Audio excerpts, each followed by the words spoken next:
Good evening and welcome to another edition of Tigers Roar right here on Pelican Sports TV. I am Tommy Chrysan. Glad to have you with us. NFL scout, Fox Sports football analyst Chris Landry. Chris, how are you tonight? Tommy, I'm doing well. Hope you're doing well. End of November already. As we tape on a Wednesday, if you got this Thursday, Friday, Saturday, you got a little rebroadcast going. Man, it seems we always kind of have been doing that to change the calendar over, but end of November and sitting here in August, certainly not many people realistically thought LSU would be 12-0 at this time, but they are, and obviously it's a great accomplishment. LSU has never been 12-0 in football. Well, it's certainly been a great run, and this team has played well. It's taken on all comers, and very impressive performance against Arkansas. What a great job they've done, and I was really impressed with how they didn't flinch an iota against Arkansas, down 14-0. So this is I think the thing that's really jumped out at me is on film, the athleticism of the team, the depth of this team, but also the maturity level of this team. For a team that's so young to be playing with such a high maturity level has been pretty impressive. The maturity level, that reflects what you said. It didn't flinch when they were down 14-0 to Arkansas. Turnovers have been at a minimum. You know, opportunistic plays have been there. Those are all signs of maturity in a football team and in a football player. Yeah, you know, to have so many players that are sophomores, freshmen, that play like, you know, 4-year juniors, seniors, it's pretty impressive, and it bodes well for the future. But the future, as they say, is now, because obviously with a great regular season on to the SEC championship game, and we'll get into that tonight. But just come so far, but yet so much left to accomplish in just 2 games. Yeah, long way to go. They've traveled a long distance already. There's a whole lot more to go. Well, we got a jam-packed show for you tonight, as we always do. Of course, Tigers Roar. We ask you to spread the roar each and every Wednesday night from 8 until 10 p.m. Baton Rouge, Lafayette, New Orleans. Streams on the internet at PelicanSportsTV.com for your friends and family outside of South Louisiana. Tonight's show, we're going to get Chris Landry to break down this BCS. Where is it today? It's been an ever-changing thing. Where is it today? Where might it be in next week, the week after that? Of course, January 9th down in New Orleans in the Superdome. It'll be the BCS championship game. So we'll kind of get into play the what-if game with you with the BCS. We will recap the LSU-Arkansas game. A little bit on the coaching carousel that's spinning around like crazy in the NCAA and in many locations in Louisiana, albeit Tulane and Southeastern. So there's some coaching carousel locally as well as nationally. And, of course, we'll get you ready for LSU and Georgia in the Georgia Dome on Saturday afternoon, kicking it off a little bit after 3 o'clock. And we got a few other things for you. We'll take our weekly run through the LSU athletic department. We'll speak to Brian Lazar of TigerBait.com, Ronnie Rance of Sports Shorts TV. Both of those guys will be in Atlanta at the ball game, and they'll be a part of the post-game show. Don't forget, immediately after that LSU-Georgia game, it's the WJBO Pelican Sports TV Phones First post-game show. We'll have that for you shortly after that game's the final score, and the game clock says 0-0-0. Taking your phone calls at 499-9526, WJBO, Pelican Sports TV Phones First post-game show. And don't forget, Pelican Sports Radio is Monday through Friday from 3 to 4 p.m. on The Score at 12:10 a.m., streaming online at thescore1210.com, taking your phone calls and mixing it up each and every day. Pelican Sports Radio Monday through Friday. And on Thursdays, it's the Chris Landry Show, same station, 12:10 a.m. in Baton Rouge, online, thescore1210.com. Football, 2 until 3 p.m. Chris, give everybody a hint of what you're going to have for them tomorrow. I kind of think there might be some LSU-Georgia talk. We'll certainly preview the LSU-Georgia game, all the other conference championship games that are taking place this weekend. We'll delve into that. We'll talk some of the BCS. We'll explain that a little bit in depth, and then we'll go into the coaching carousel, all the latest there. Got some key NFL matchups. The Saints playing well now. Got the Lions this week, so we'll break down that as well. So we'll get into all of that. Fun, action-packed hour of football talk. Yeah, well, it's football. And, of course, you can find us on Facebook at Pelican Broadcasting is the Facebook page. It's a great way to keep up with all the stuff with Pelican Sports TV, Pelican Sports Radio, Chris Landry Show. It's all on Facebook. Of course, you can contact us through there, as many of you do. We have the YouTube page. We have a Twitter account at Pelican Sports. And the email address. Any topic, thought, question that you might have, or any personality you see or hear on the air or something else going on with Pelican Sports TV, pelicanbroadcasting@gmail.com is that address. So we do appreciate those that do contact us, and we answer everything and get it to the necessary people for you. So we got a jam-packed show tonight. We remind you, hey, we got a little news for those of you that have friends and family on the North Shore, that whole St. Tammany Parish, Washington Parish area, Bayou Country with Lafourche and Terrebonne Parish, Mississippi Gulf Coast. WHNO-TV, Channel 20 out of New Orleans, picks this program up on Fridays from 5 to 7 p.m. So that's a way for folks in that part of Louisiana to get a little Tigers roar. But spread the roar, because it's a year-round program, Wednesday nights from 8 until 10 p.m. Primarily LSU football, LSU athletic department, and every now and then we throw something else in, and we got a really talented staff on the other side of the camera I'm looking at that does a lot of hard work to get this whole thing done. When we come back, Chris Landry will take you into the BCS and what's going on as we sit here on Wednesday night, the last Wednesday in November. NFL scout, Fox Sports football analyst Chris Landry. I'm Tommy Kreisand of Pelican Sports TV, and you are watching Tigers Roar. Stay with us.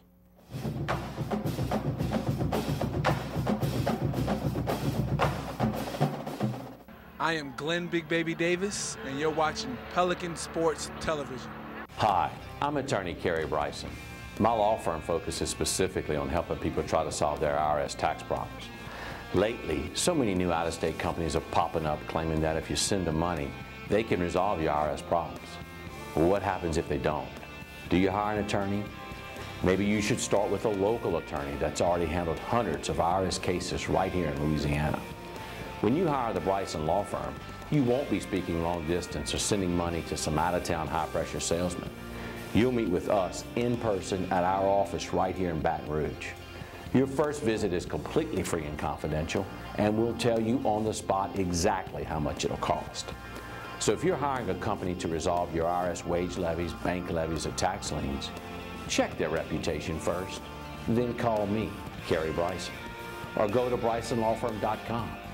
If you're a Louisiana resident and you have an IRS problem, hire a Louisiana attorney, Kerry Bryson. Hello, my name is Debbie. Welcome to Debbie's Bridal, a formal affair.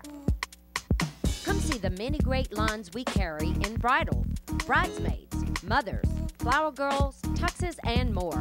We also carry over 25 top designer lines in debutante gowns, Mardi Gras, pageant, and prom.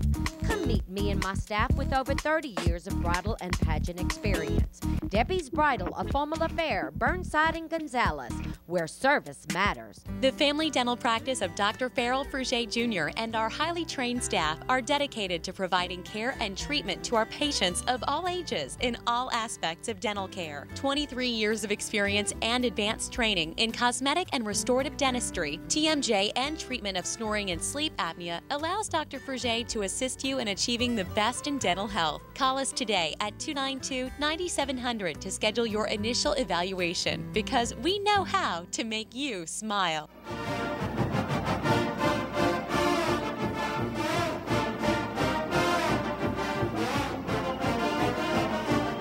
We continue with Tigers Roar. Chris Landry, Tommy Kreisand, appreciate you being tuned in. Spread the roar about this program Wednesday nights from 8 until 10 p.m. Well, Chris Landry, the first BCS rankings came out in mid-October, and since then there's been a ton of talk throughout South Louisiana and, of course, nationally about it. A lot of talk has changed as the weeks have gone on. As we've said, anything can happen, and anything did happen on many a Saturday throughout the course of from mid-October to now.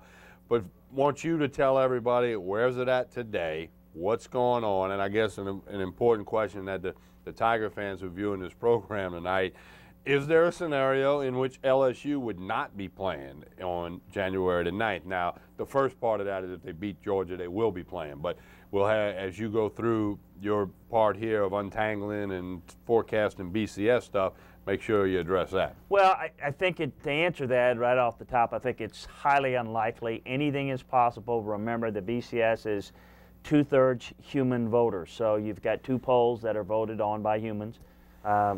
Current coaches in one poll, and former coaches and other members that make up the Harris poll. So anything is possible in theoretically with voters.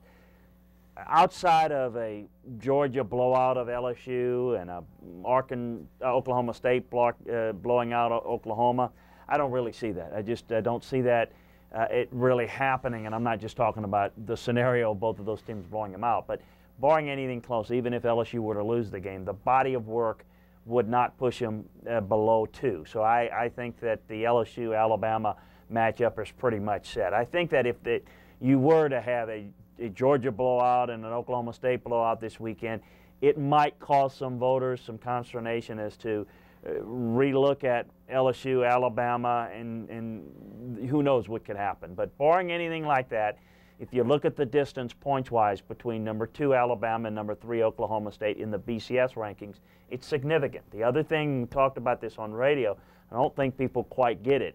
Oklahoma State is ranked 5th, not 3rd, 5th in both human polls.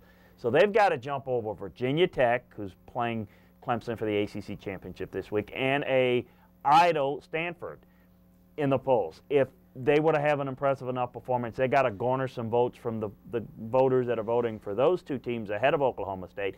In essence, Oklahoma State has to find a way to get to number 2 in one of the polls, human polls, and number 3 at least in one of the other polls, and then hope that the computer numbers, which are close with Oklahoma State at 3 and Alabama at 2, may be close enough to make a run at Alabama. So that's a long-winded way of saying it is a huge gap. I use this analogy that maybe this is a better one, I think, because sometimes when people see 1, 2, 3, they see 2. Well, 3's close to 2, so it's not close.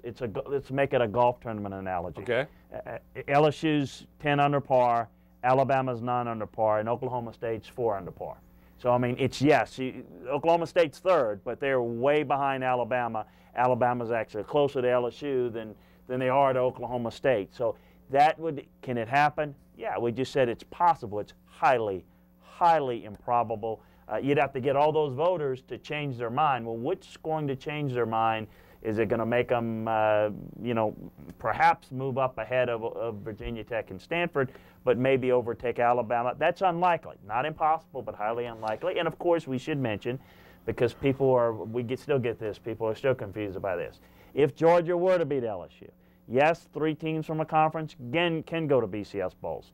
If it's automatics, 1 and 2 in this case would be LSU playing in the national championship game, and then by an automatic bid, Georgia would go as the SEC champion. If Georgia loses to LSU, then it'll be LSU, Alabama in the national championship game. Georgia or Arkansas, none of those teams would be eligible to be selected as an at-large team in the Sugar Bowl, which is why probably the biggest fans of LSU besides LSU fans are Michigan, for example, because they probably get in because Georgia loses, then Michigan's in good stead for an at-large selection in the Sugar Bowl, probably against Houston if they would have beat Southern Miss in the CUSA championship game. A good time to remind people that the objective of the BCS is to identify the top 2 teams, 1 and 2, whatever order you want to put them in. That's their job. It's not a playoff system. Right. What it is, it's a compilation of things to tell you in their ranking who is the number 1 team and who's the number 2 team. That's it. That's their job, period. There's no more little strings attached. That's what they're supposed to do, and that's what they're going to try to do. Now, Alabama idle, as you said, as is Stanford, but Alabama's sitting there idle with a stronghold on number 2, as you said, as a gap between 2 and 3. So is it easier for Alabama if LSU just beats Georgia and then there's not a lot of discussion, doesn't even matter what happens to Oklahoma State and Oklahoma? That game, Oklahoma State, Oklahoma, will actually start probably a little bit after LSU and Georgia finishes, because that kickoff LSU-Georgia, in case you don't know by now, a little bit after 3 o'clock Louisiana time. So is that the best case for Alabama, or do you think Alabama wants to see Georgia win? What helps Alabama the most? I think an LSU win. LSU wins. Because that's the one team that they lost. Which strengthens their argument. Right. If in this scenario, if LSU were to get blown out, that's the one thing that voters would sit there and say, whoa, what are we looking at now? You know, Alabama, LSU didn't play Georgia during the regular season. Georgia just blew out LSU.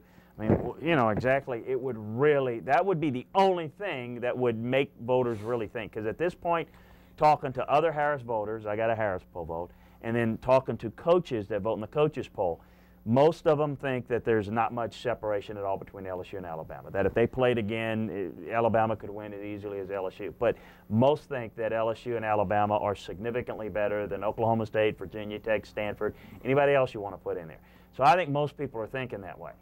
If Georgia were to blow out LSU, then that might get them thinking, well, wait a minute, you know, maybe we've got LSU and Alabama too high. So I think Alabama winning would LSU winning would strengthen Alabama's case and obviously cinch it for LSU, because without question, and everybody will look, well, who did they beat this? The only loss that Alabama had was to LSU, and anybody that watched that game could see there's very little difference between the two teams. Overtime, right. Overtime, there were two teams that were very close. So I think that would strengthen that argument. And I get this a lot. Well, what's fair? It's not fair. Folks, the BCS, as Tommy said, is to put 1 and 2 together. They played on November 5th.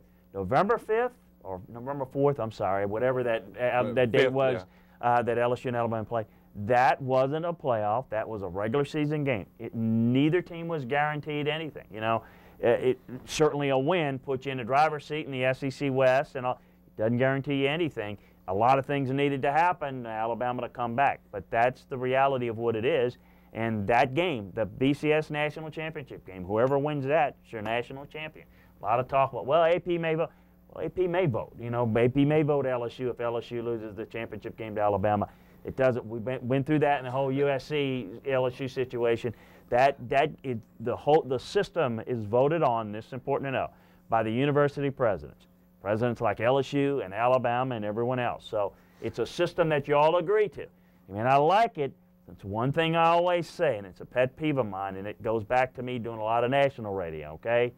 I only hear the moaning and groaning from the fans that feel they're on the short end at this time every year. And that's part of the problem. The system is flawed, but no one, like, you know, right now you're starting to get this from some of the LSU. It's not fair. We shouldn't have to beat them. Well, who's benefited more from the BCS than LSU? Backing in with 2 losses, a loss to Kentucky.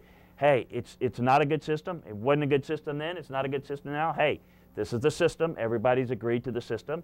And that's, listen, it's the 2 best teams in the country. Certainly, my vote, there's really nothing that's going to change. Those are the 2 best teams I've seen. That's how I'm going to vote them, 1 and 2.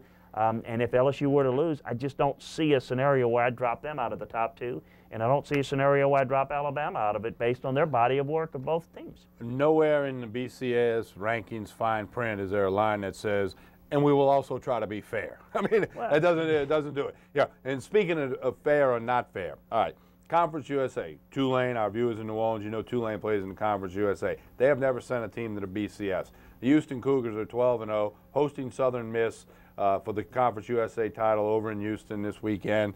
And if they win, they will be 13-0, the only other major undefeated team in the country, along with LSU, provided LSU wins. Don't even say that they should have a shot for the national title, because sometimes the BCS is not fair. However, will they be the first Conference USA team to get a BCS invite if they're sitting there at 13-0? Automatic. Excuse me.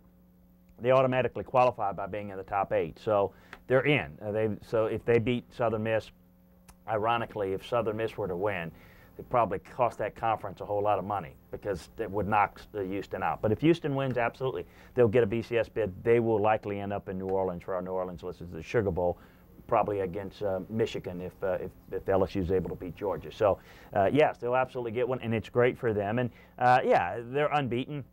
You look at their schedule. Schedule's very weak. The most impressive win they have is UCLA, and a team that's not even bowl eligible at this point. So. No, they've had a great season, but certainly their body of work is not worthy of being even where Boise was before they lost. When we come back, we're going to recap the LSU victory over Arkansas last Friday in Tiger Stadium. Spread the roar. You're watching Tigers Roar right here on Pelican Sports TV, Baton Rouge, Lafayette, and New Orleans.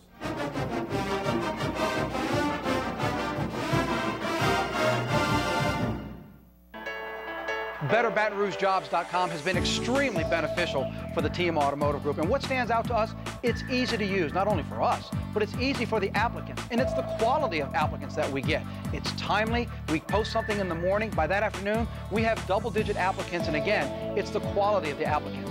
Employers, now is a great time to hire, recruit, and look for potential new employees. BetterBatonRougeJobs.com. It's free for job seekers and great for business. You're on the same flight. We'll be on the same plane, Yeah, regardless. what was your work? Anything together? Do we know?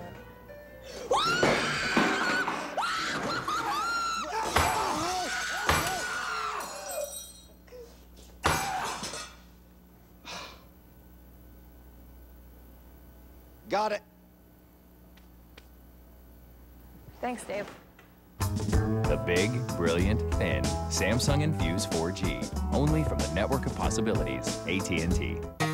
For the thirsty, for those who hang out in packs, for heroes, for sidekicks, for those who see the glass half empty, for those who see it half full, for those on the right, for those on the left, for those with nicknames, for those with curves, for people that cycle, for people that recycle, for BFFs, for frenemies, for those with style, for lovers, for families, for big families, for everyone. Pelican Sports TV presents Pelican Radio. Get ready to mix it up with me, Tommy Krysan, and Chris Landry, weekday afternoons from 3 to 4 p.m. Pro sports, college sports, high school sports, and much more. On the Score 1210 a.m. and on the internet at thescore1210.com. 40 years, 4 decades, nearly half a century. That's how long the citizens of Greater Baton Rouge have chosen Richards Honda. A simple, sincere, and honest process. Louisiana's oldest and most experienced Honda dealership for over 40 years, Richards Honda.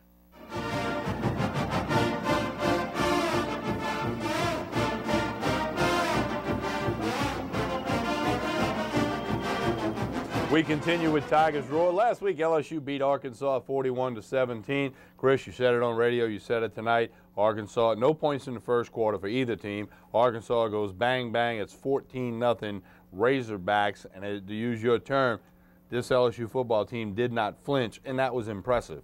It really was. You know, I thought they obviously showed some ability to turn the offense up to another notch. And then, of course, the punt return by Tyrann Mathieu really kind of erased that negative play with the fumble return for a touchdown that put them down 14-0. So the one thing that we've not really seen is somebody put this team in a hole and have them have to come from behind. Now, granted, it was early enough in the game where there was no need to panic, but they certainly responded like a championship team, really. And I thought they did a good job. Arkansas had some success running the football early off the misdirections. Thought John Chavis did a really good job going to some bare front looks where they really brought some pressure off the outside and did a really good job slowing down that running game. We see Arkansas, this was their first touchdown, and then, of course, we see the big hit here, and boom, there we go, and before you know it, it's 14-0. You're thinking, oh, this could be a really interesting game getting down here. And then, of course, you had a couple of mistakes here that, who knows, had it gone down 21-0, it would have been really interesting to see. But this team has really managed to handle every situation that's been put in front of them, and this was a little bit different one. They really did a good job against Arkansas's spread attack, and it did a good job slowing down the running game after having some trouble early. I thought defensively really did a good job through the entire game. The secondary continues to play outstanding ball, but the pressure up front, the depth up front's been really spectacular, and it's really led this team. Here's some comments from Coach Les Miles speaking about the Arkansas win last Friday in Tiger Stadium, again 41-17.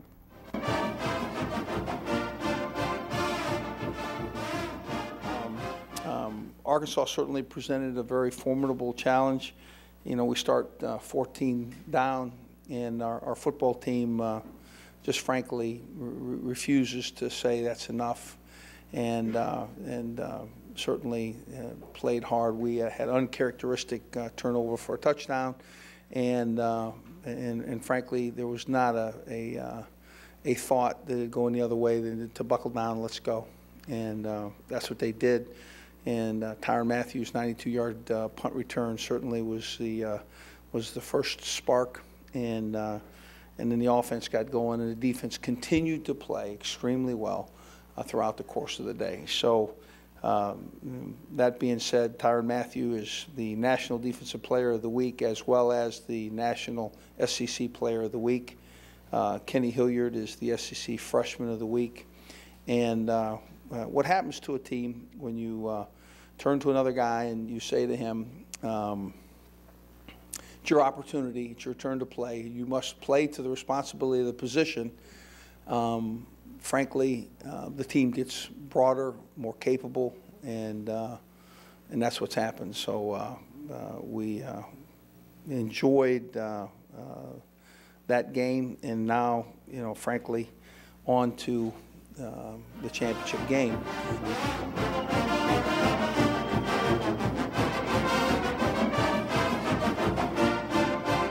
Again, LSU wins. A quick look at the stat comparison graphic, LSU and Arkansas. You see it was domination to 493 total yards by LSU. Time of possession dominated. A couple of turnovers by both teams, 3 by Arkansas. But clearly, especially from the midpoint of the second quarter forward, LSU separated themselves. They were the better football team. There's no question about it. I think that their ability to be physical with the running game and wear teams down has been apparent. But I think defensively they wear people down. I think it's tough to generate any consistency and rhythm on offense against the athletic type of defense this is, the pressure that they could bring from all points of the field. And quite frankly, I'm really impressed with how this offense is progressing in a very positive way. I mean, they're not just a downhill running game. They've got some spread look to it in their run game design, and it's having to do with some zone read stuff that they're doing with Jordan Jefferson. And what that does is that it creates a different play action look for the passing attack, which has become more effective as teams have to overplay the run. A couple of players picked up some recognition and awards after the Arkansas game, starting off with Tyrann Mathieu, who was the National Defensive Player of the Week and also obviously the SEC Defensive Player of the Week. And a little later this week it came out that Tyrann Mathieu is one of 5 finalists for the Walter Camp Player of the Year. That's pretty high cotton for a sophomore.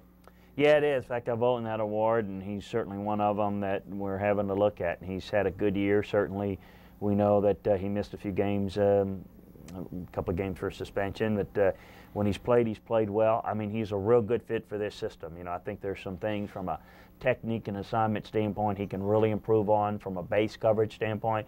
But this guy's an instinctive football player, and where he's allowed to freelance, I really was impressed. You know, he's played inside most of the year because he plays over the slot. So it was a natural transition this past week for him to play a lot of safety looks, and they did a really good job. And credit Ron Brooks for the ability to allow them to do that. Their depth there and the versatility there has been impressive. But Tyrann is just big play after big play after big play, and I think that's really been a huge factor in stripping the ball and returning a punt for a touchdown. Those are game-changing type plays, and we've seen him where would the Oregon game gone had he not stripped that. I mean, you can go on and on. So certainly has been a big part of that success. And you've been around football just about all your life, collegiately, National Football League. Sometimes there's just guys that just happen to be that guy that's always in the right spot.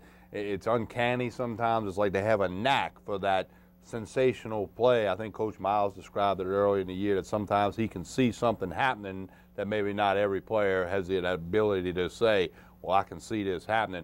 Tyrann Mathieu, is that kind of a guy where, it's almost like if you'd have a big collision in the middle of the line of scrimmage and the ball squirted 10 yards to the side, you'd figure Matthew'd be the one that'd be out there covering it first, whether it went left or right. I mean, he's just that kind of guy, and you've seen other examples of that over the years. Don't have to make a list, but he fits that category. He does, and I think that they see that and they utilize him in that vein too. They allow him to freelance a little bit to do the things that he instinctively can do very well. And let me say this too: he's always been a mature football player, but I think he's also kind of calmed down his act a little bit. I think. Go back to the West Virginia game, mouthing a little bit, had a couple of situations in the Alabama game. I think he's really starting to get it that, I think it's important to not let stuff go to your head. Sometimes it's okay to be Tyrann Mathieu and not Honey Badger and not to live in the image and stay focused. Because I think as good as he is, I think he's got the potential to be better. And I know, well, how can he make more plays?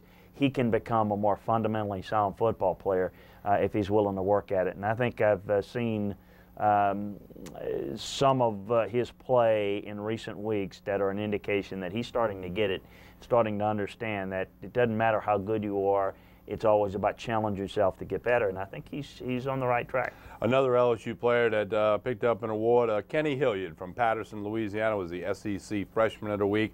Had 100 yards against Arkansas, got it in the end zone on the season, 6 touchdowns. He's one of 4 LSU running backs that have 6 touchdowns, and that'll be our Bryson Law Firm stat of the week a little bit later in the program. But SEC Freshman of the Week, Kenny Hilliard, who, as Coach Miles said, they brought him along in the early part of the season, and all of a sudden they felt he was ready, and he showed that he was. Well, you know, you look at the early success with, you know, Ware and Ford and Blue, and adding him to the mix just only gives them, in this downhill running game, just another fresh pair of legs that they're able to really wear teams down. And they do it. They're all very good backs. They're all pretty much interchangeable. It all starts up front by that offensive line. As you see them creating holes, a little bit of seams there.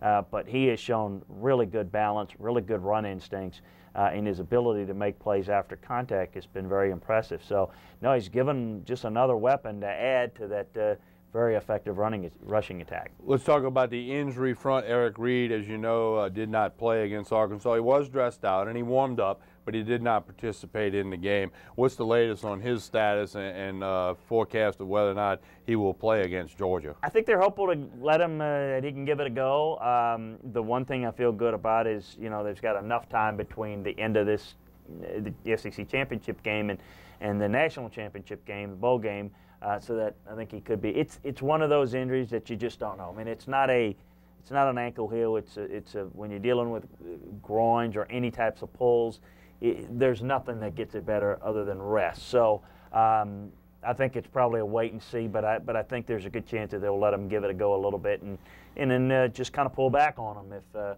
they've got a good plan, they've got good depth, so I think they feel good about their ability to match up with or without him. Michael Brockers bruised a knee a little bit in the game against Arkansas, not expected to be an issue.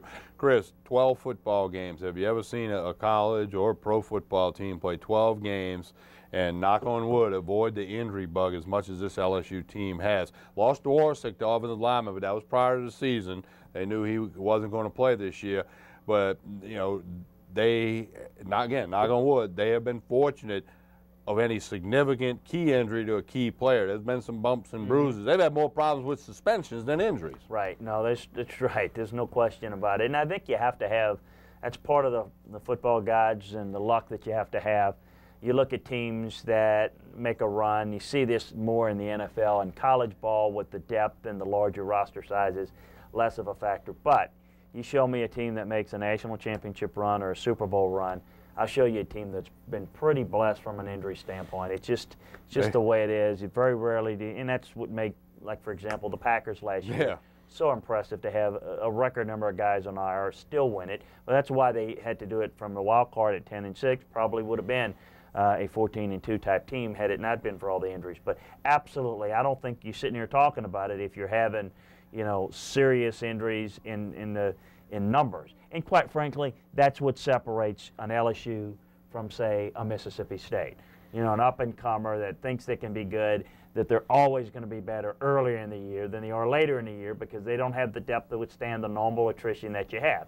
And if you don't have a number of guys to rotate, if you don't have 3 and 4 backs, if you don't have a number of guys that you can rotate in on the defensive line, you don't have the guys you can rotate in on the offensive line to match up, then all of a sudden you got more stress on certain players that might be dealing with minor injuries that will become significant injuries, that will become season-ending injuries, and all of a sudden you got problems. And that's what separates the elite programs, which LSU is, from some of the others that are just good programs. Now it's on to the SEC championship game in the Georgia Dome in Atlanta. LSU's played there many times in the last decade, in the Georgia Dome I'm referring to. And it'll be a weekend full of purple and gold and Georgia red. And it's going to be kicking off, like I said, a little bit after 3 o'clock Louisiana time. Here's some comments from Coach Miles, Georgia football coach Mark Richt, on some audio and then some player interviews talking about the SEC championship game this Saturday in Atlanta.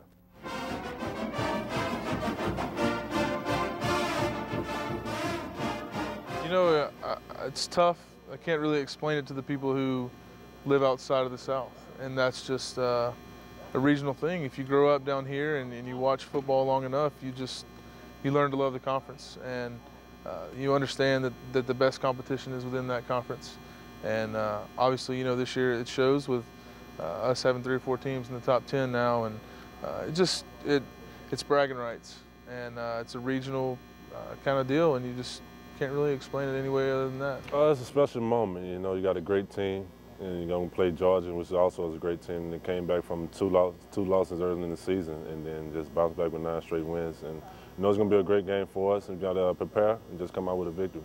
Definitely going to be a home game for them because it's in Georgia, but you know, everywhere we go is a loud game. If you come here, it's going to be a loud game. So you know the noise, we're going to have a very loud noise at practice, getting ready for that stuff like that. I'm not really a fan of turf. I'm more of a grass type of guy, but you know we're going to practice indoors so everybody gets used to it, and I tend to slip a little bit more, so I just got to get my feet under me. Me, I believe I don't care where this team plays at. I mean, I know we're going to show up and we're going to play. So definitely going to be a fun experience, you know, but you know, a business trip at the same time. So you know, we're going to keep focused, you know, just learn the scheme today, and just pretty much go out there and just be prepared for Georgia come Saturday.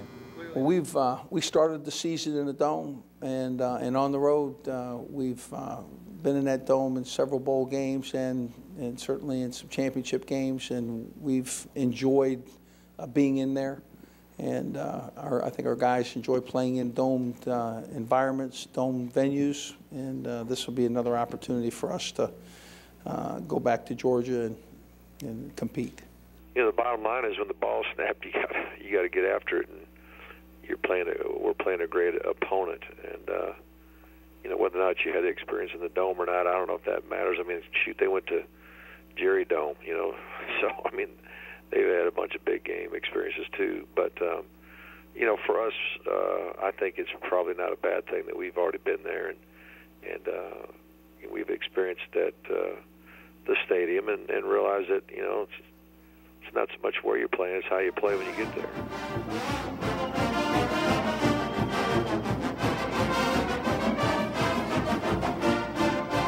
When we come back, we're going to get into, take a little spin around the NCAA coaching carousel, a few little things to update you on. Chris Landry will have all of that. And then we'll begin taking a look at the Georgia Bulldogs, who obviously will represent the Eastern Division this Saturday afternoon in Atlanta. With Chris Landry, I'm Tommy Christ saying, spread the roar. Tigers roar. Baton Rouge, Lafayette, New Orleans, right here on Pelican Sports TV.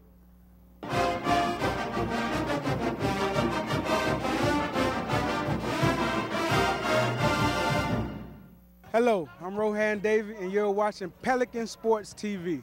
One of the key attributes that really puts Papa John's Pizza over the top is our meats. Nobody does what Papa John's does. For just $11, get our new double-layered premium pepperoni pizza, loaded with a layer of our signature pepperoni, plus a layer of oversized deli-style pepperoni. Just $11 for a large. Plus, get double points all weekend long and earn free pizza fast with Papa Rewards, only at papajohns.com. Sign up now. Better ingredients, better pizza, Papa John's. Explore the charms of the North Shore and visit St. Tammany Parish. Whether you're looking for a cultural experience or an adventure, you'll find it here. Enjoy great attractions and fantastic dining in a relaxed and friendly atmosphere. Come visit us and discover the history and heritage that is Louisiana's North Shore. For more information, log on to louisiananorthshore.com/bb. Hi, I'm attorney Kerry Bryson. My law firm focuses specifically on helping people try to solve their IRS tax problems. Lately, so many new out-of-state companies are popping up claiming that if you send them money, they can resolve your IRS problems. Well, what happens if they don't? Do you hire an attorney? Maybe you should start with a local attorney that's already handled hundreds of IRS cases right here in Louisiana. When you hire the Bryson Law Firm, you won't be speaking long distance or sending money to some out-of-town high-pressure salesman. You'll meet with us in person at our office right here in Baton Rouge. Your first visit is completely free and confidential, and we'll tell you on the spot exactly how much it'll cost. So if you're hiring a company to resolve your IRS wage levies, bank levies, or tax liens, Check their reputation first, then call me, Kerry Bryson, or go to BrysonLawFirm.com. If you're a Louisiana resident and you have an IRS problem, hire a Louisiana attorney, Kerry Bryson.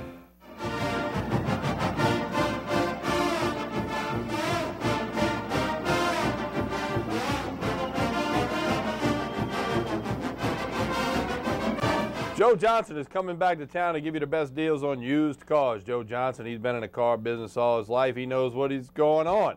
Look for Joe at the North American Automotive Group, 13557 Airline Highway in Gonzales. Joe Johnson, he'll be ready to get you the best deal on a used car. Again, look for Joe at North American Automotive Group, 13557 Airline Highway in Gonzales. Chris Landry, the NCAA coaching carousel spins at this time of the year. Some days spins a little faster than others. We sit here the last Wednesday of November, give everybody the very latest going on with the coaching carousel. Well, I think everybody by now is aware that Urban Meyer is taking the job at Ohio State. He did that. He's putting his staff together. He's brought his strength coach and his director of video operations from Florida with him. He did that today. Stan Drayton, who's a veteran member of that staff, has been retained.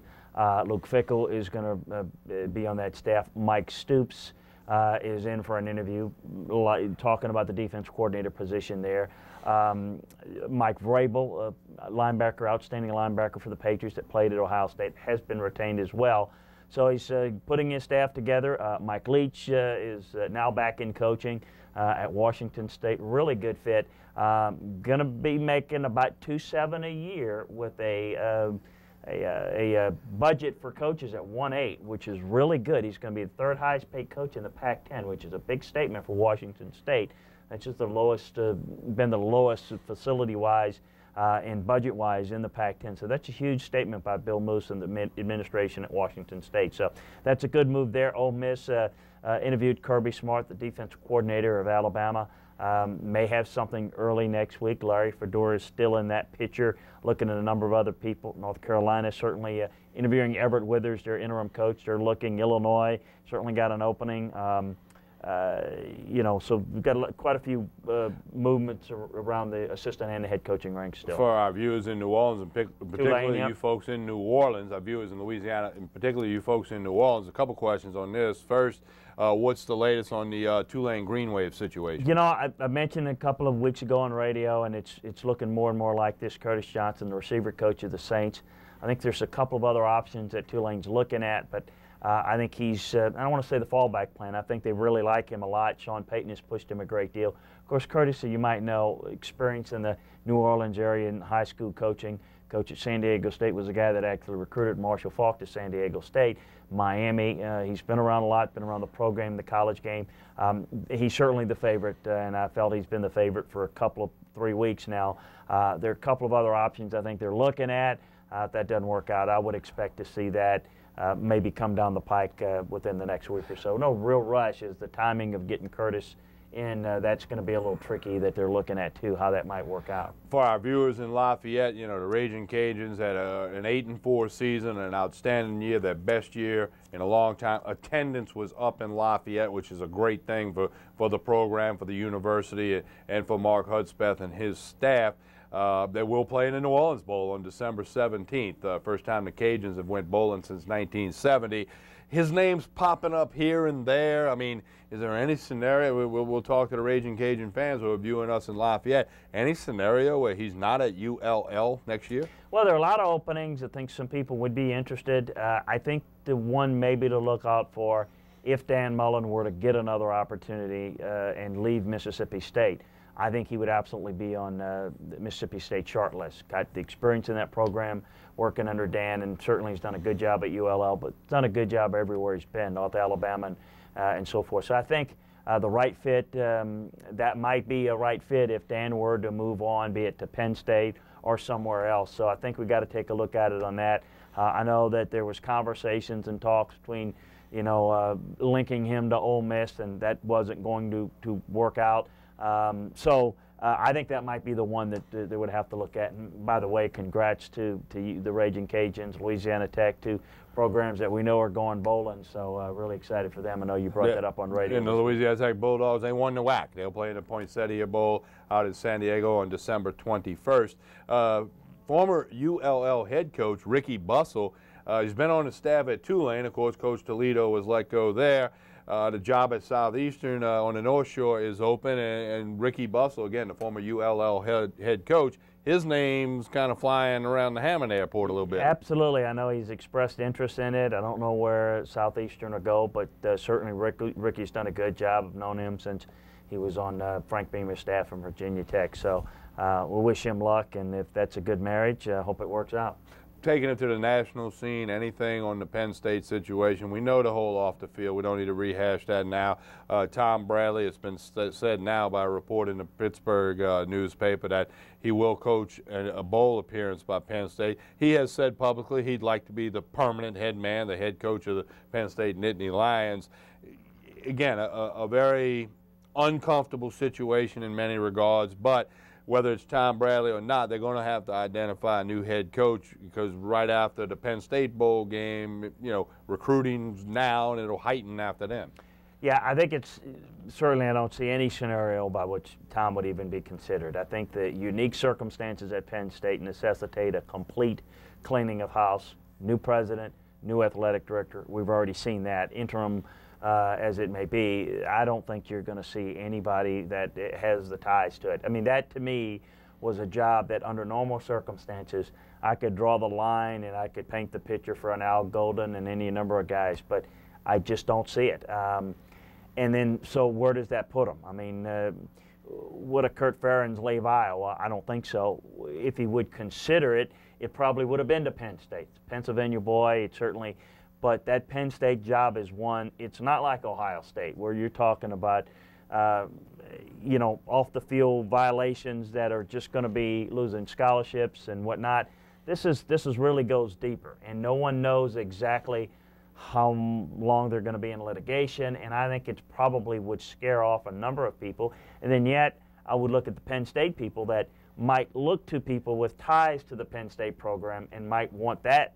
I think now they want to go the opposite, maybe get somebody completely off of the Penn State family, because just any connection to the past, just by association, causes the past to be talked about again. Really, it's a very unusual situation that I just put a six-man committee together. They'll find a good coach. They'll come out of this, but it may take a longer time than any of us ever dreamed before this stuff came out. Let's talk about the Georgia Bulldog football team. Lost to Boise State, lost to South Carolina. They were sitting there at 0-2. Coach Mark Richt was feeling a little heat publicly and in the media. But what they did, they proceeded to run off 10 straight wins. Yes, they did not play LSU or Alabama. It wasn't a year for that on their schedule, but they will represent the East. Got a big win over their rival, Georgia Tech, at Bobby Dodd Stadium. They beat the Ramblin' Wreck. And here's some comments from Coach Miles, Coach Richt, and some of the players about this Georgia Bulldog football team.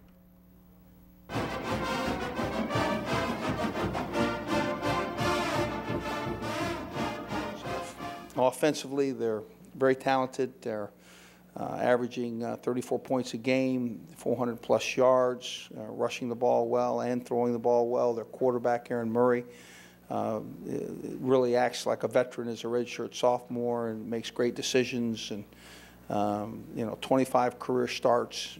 He's playing extremely well. They spread the ball around, 4 players receiving at least 30 catches. Their top target, number 7 tight end Orson Charles, 40 catches, 530 yards. They rush the football well. Isaiah Crowell, 832 yards, 5 touchdowns. Not sure of his status, but frankly, we would expect that they would play with their best, and he may well be there, and certainly their best has been good enough. So they can move the ball if they need to. If they get tight, they just drop back and throw it. So as a secondary, like I was saying earlier, that's a challenge that we got to step up and take to help win this game. Georgia has a great quarterback, in Aaron Murray. So I think we played some pretty good quarterbacks throughout the year. So we definitely gonna have our work cut out for us Saturday, but I think we've been tested a lot this year. I think we'll be ready come Saturday. Well, he's played pretty good all year long. I mean, there's been some moments in time when he hadn't played as good as we would like, but you know, I like what he's done all season long. You wish your quarterback could be hot as a firecracker every time he drops back and throws it, but you know, I don't know if anybody is that accurate, but you know, he does hit some streaks where he's on fire, and he'll make a lot of outstanding throws, and he's had a lot of help from his receivers too, making plays. But you know, he's a great quarterback. He can throw the ball very well. He can move around in the pocket. You know, he's one of those guys who usually hits his target. So it's going to be one of those games where we have to get to him very fastly. Our DBs and our cornerbacks, they're going to have to really tighten up their shoelaces and get on some lock-on coverage. The thing that gets overlooked with them is the running game. You know, they have the freshman running back, and they have the guy, the number 22, Samuel, and you know, if you actually add up their total yardage, you know, they're a really dominant team running the ball, and you know, I think they do a great job of setting up the run with the pass.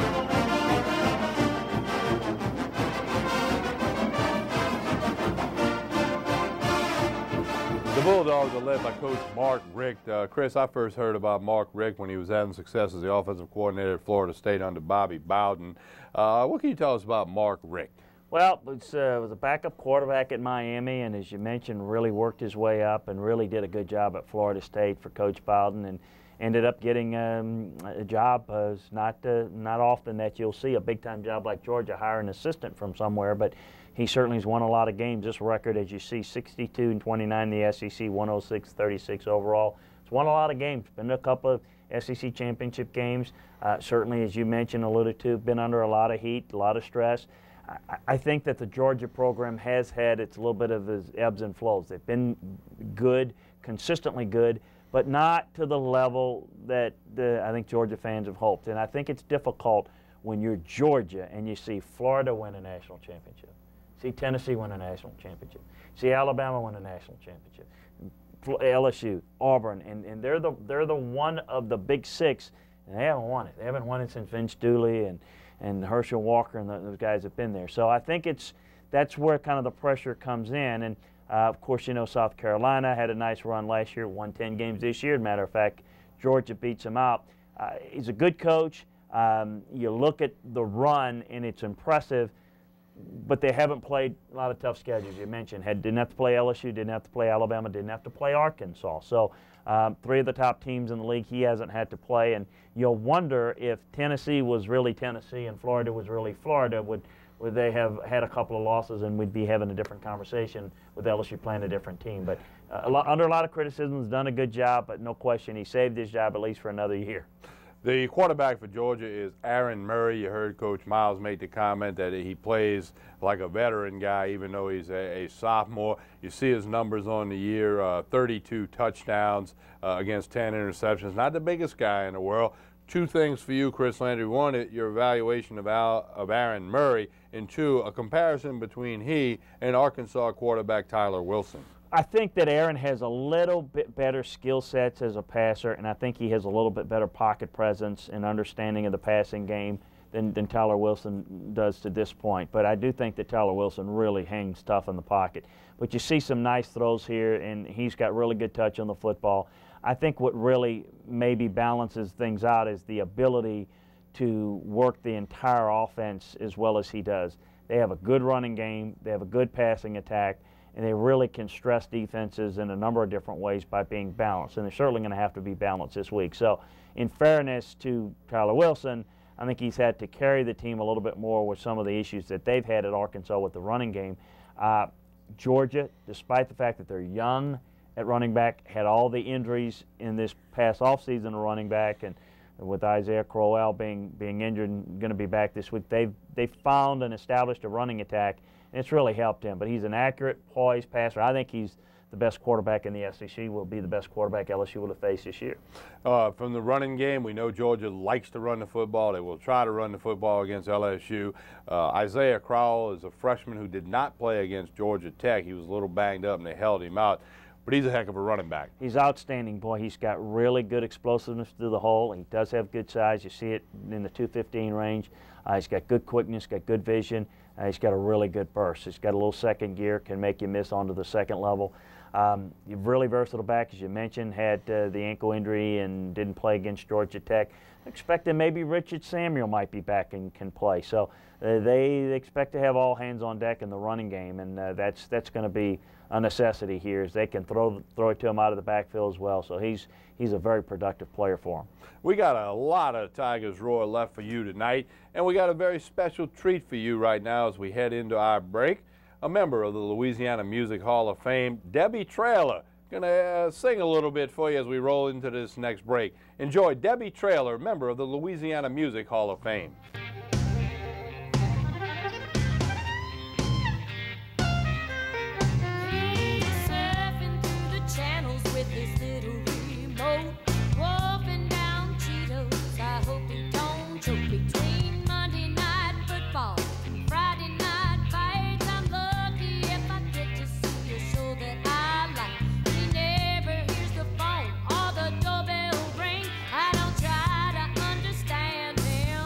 It's a mail